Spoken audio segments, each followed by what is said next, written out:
Hello and welcome to my kitchen. My name's Tracy. What a hot day we are having. It's nice and cool in here though, and this is the first of a little Christmas series that I'm doing. So every Wednesday at 5 p.m. You can watch me live doing something towards Christmas preparation. So today I'm going to show you how to make candied orange peel, and the whole house smells of beautiful orange. It's just so delicious already. So it's the smell will get you in the mood for Christmas as well.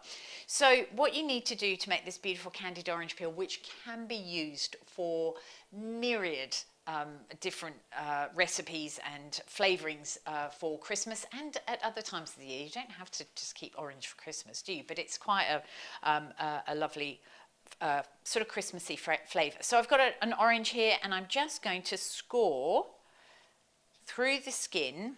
You don't have to go into the orange, but just through the skin, and then the other way as well. I have to watch this. I can't watch what the cameraman's doing, so I've got no idea how close he is, and now we can see.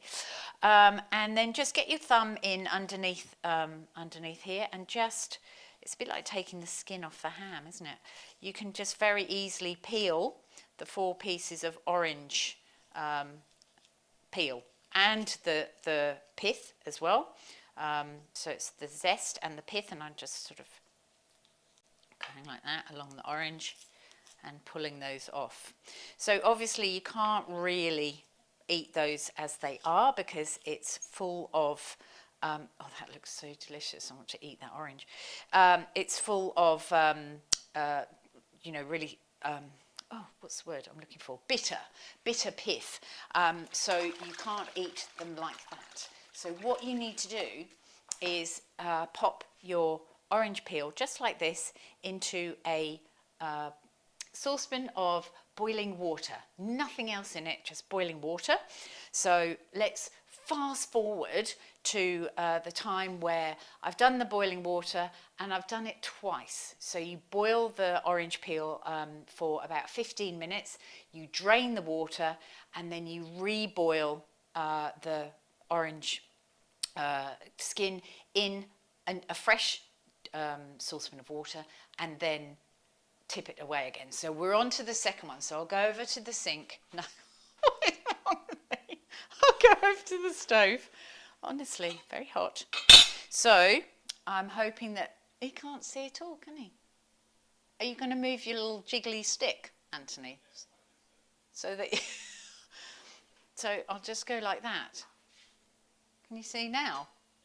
Yeah, okay. Gosh, lucky. Never worked with children or animals or husbands.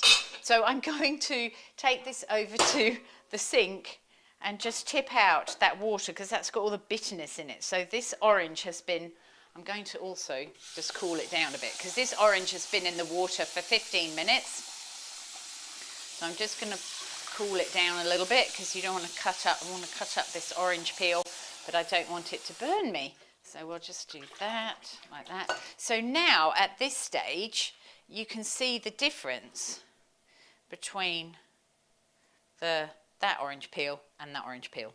So this is how it looks like before and after. What a fantastic demonstration that is. So before and after. So that one will go through the same rigmarole as this. And now it's nice and floppy and nice and... Oh, so before I just do that, I'm going to get some sugar syrup. So I've lied to the cameraman. I said to him I'd be at the stove twice, but it's going to be 3 times.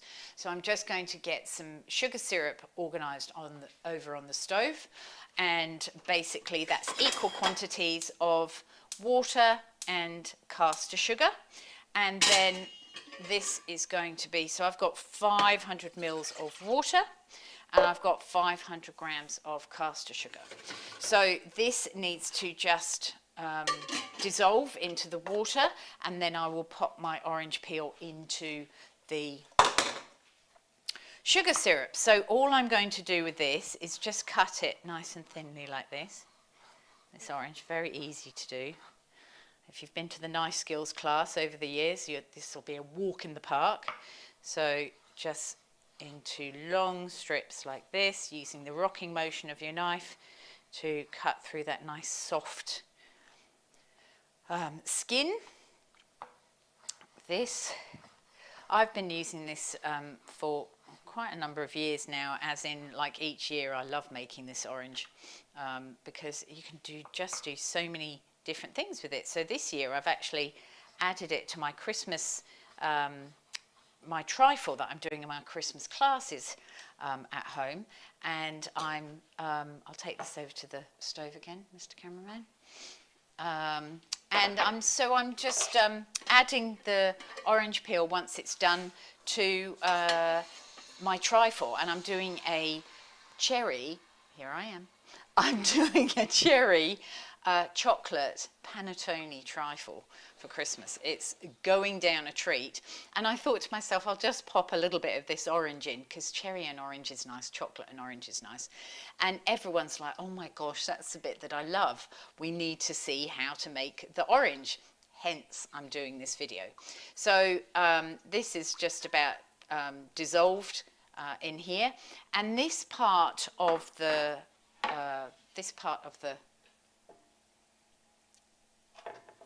whatever it is 45 minutes in this sugar syrup poaching.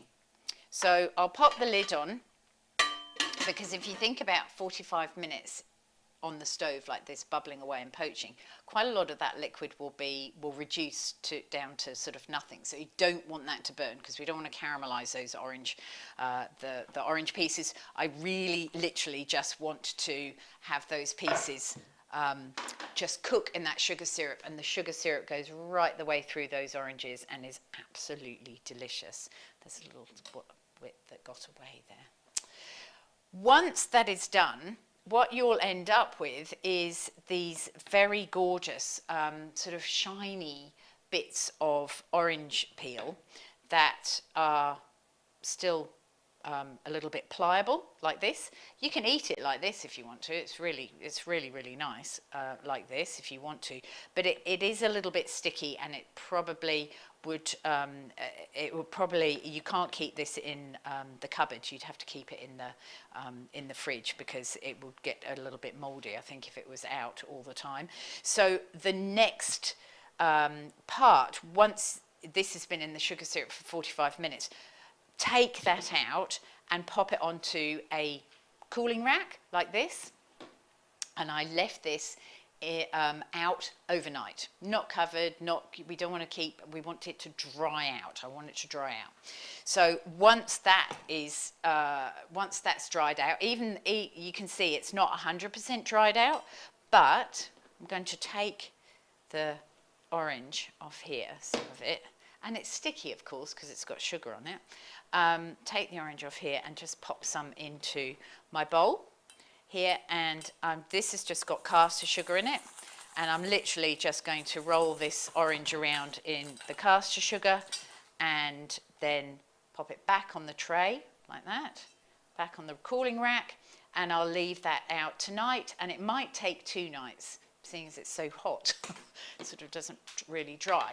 So this one has been drying all day today, and this one is really quite hard. So this one is nearly done, and it tastes absolutely delicious. Can you hear the crunch? I don't know whether you can hear that, but it's absolutely delicious. So if you think about what can you do with this, well, I've put mine in my trifle. If you make biscotti, cranberry and orange, brilliant Christmas combination there. So when I very first put out my really good muesli for Matters of Taste Providore, I added some of this orange peel because it was just after Christmas this year, I think, or yeah, last year, that I did it, and I had some of this left over, and I thought, oh, that would be really nice in my muesli. Absolutely delicious. So you just chop it up really finely and pop it in muesli if you want to. Biscotti, it's really nice to decorate a pavlova. So you can either leave it in large pieces like this, or you can give it a little chop like this and just scatter it over things. Absolutely delicious. You can dip this in chocolate as well if you want to. So dip it in chocolate and lay it on a non-stick baking tray until the chocolate sets, and you've got some lovely sort of after dinner you've got some lovely after dinner with coffee. Absolutely delicious little things. Or you could give them as gifts for Christmas as well. It's a really nice thing to do, something that you've actually made yourself. And of course, orange goes really well with cinnamon as well. So just think about what you can do. Friands you can make little cupcakes. You can put this on icing, on little cupcakes, or on a gâteau or a cake if you want to. The sky's the limit, really. And if you're still not 100% sure what you would use it for, then just Google, how do I use candied or crystallized orange? And Google will come up with a million and one, I'm sure, ideas on what you can use candied orange peel for. So there you go. Really very simple and such a lovely thing. It keeps for ages. I keep mine in the fridge, but it does keep for absolutely ages just in an airtight container. So I'd love to hear what you get up to with your orange peel and how you use it over Christmas and, of course, right the way through the year. So the recipe is up now on